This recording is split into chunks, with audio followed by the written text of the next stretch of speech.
Hey, everybody, and welcome. I had a conversation with someone recently who had no idea that people in the world were still going hungry. And I was like, what? And I'm here to tell you that there's still very much a world hunger problem. And what continues to blow my mind is that this is a totally solvable problem. So, across the globe, up to 783 million people do not have enough food, and 47 million people in 54 countries are at emergency or worse levels of hunger. So a few years ago, I was researching a similar video and I came across the crazy fact that actually, wait for it, there has never been a natural famine. That is, we've always had enough food to feed people on Earth. Famines, when they have happened or are happening today, are always a result of poor planning and human intervention, which is pretty insane. Through history, big famines have happened because of decisions humans have made, like during World War II, where crops from India were diverted to British soldiers, resulting in the Bengal famine. And it might seem like this was a long ago problem, but it most definitely isn't. There are large parts of the world that still have a global crisis with food, and in some cases, it's getting worse. There are lots of places in the world where there is straight up extreme hunger, but for an actual famine to be declared, it has to meet some very specific criteria, which is why a famine declaration is actually a pretty big deal. But even without a definite declaration of famine, there are lots of places where there isn't enough food for people to eat. And this affects people's health, their ability to focus, to work, and long term can really impact the quality of someone's life. The reason I think this is such a big issue is because on paper it's a totally solvable problem. Here are just some of the reasons why we still in 2024 have global hunger and why it actually breaks my heart. Fundamentally, global hunger is a logistics issue.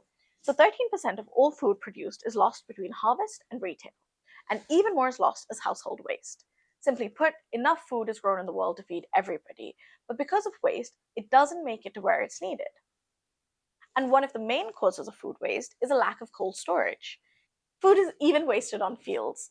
If the price of a crop drops, sometimes it doesn't even make sense for a farmer to harvest it, so it's left to rot and never makes it to market.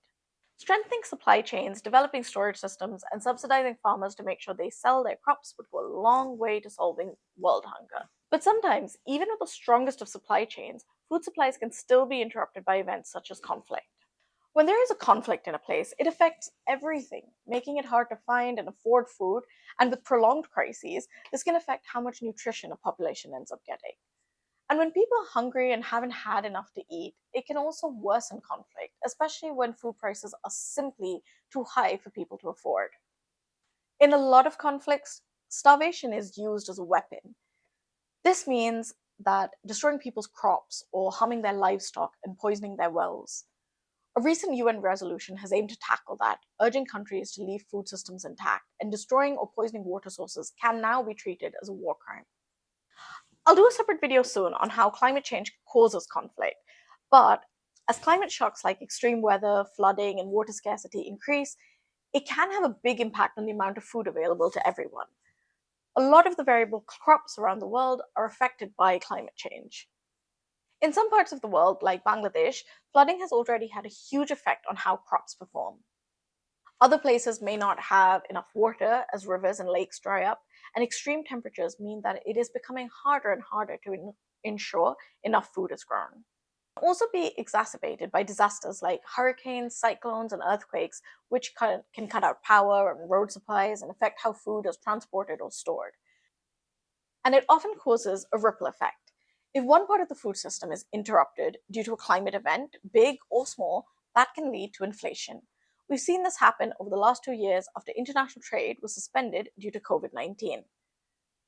These price spikes leave the poorest families most vulnerable. One study shows that people living in urban areas under the poverty line spend up to 75% of their budget on food alone. This leaves people on precarious incomes, like day laborers, open to price shocks like rapid inflation. When they need food, they may not have the money to afford it. People who are very poor may not have things like refrigerators to store their food, meaning they can't buy any more than they need immediately or stock and store food safely for longer periods. When people don't have the money needed to buy the right kinds of food, their nutrition suffers and they tend to eat badly. This is true even in very wealthy countries like the UK and the US. And rising food costs often mean families will skip meals so that children can eat or that they can buy cheaper junk food, which can affect their overall health. If we could, and I dream, actually lift people out of poverty, and I already have a video about how this is achievable, more people would be able to access and buy the kind of food that they need, and it could help combat long term hunger. And finally, I guess I just wanted to make a note about hunger being a really humiliating and exhausting experience for someone. If every day the only thing you can focus on is trying to wake up and get enough food to live, think of how much that robs someone's ability to lead a fulfilling and happy life. I know it seems idealistic, but the global goal is zero hunger by 2030. And with better international cooperation and action, I really think we can achieve this. Imagine this, we could very soon really be living in a world where every person is able to eat. Thanks for watching, everybody. If you like this video, please go subscribe to the channel. It's a great way to show support. And if you'd like more rambling thoughts about my life, further reading, then please sign up to my newsletter, the link to which is in the description below. Do I have almond in my teeth? No. Okay, I just snacked on some.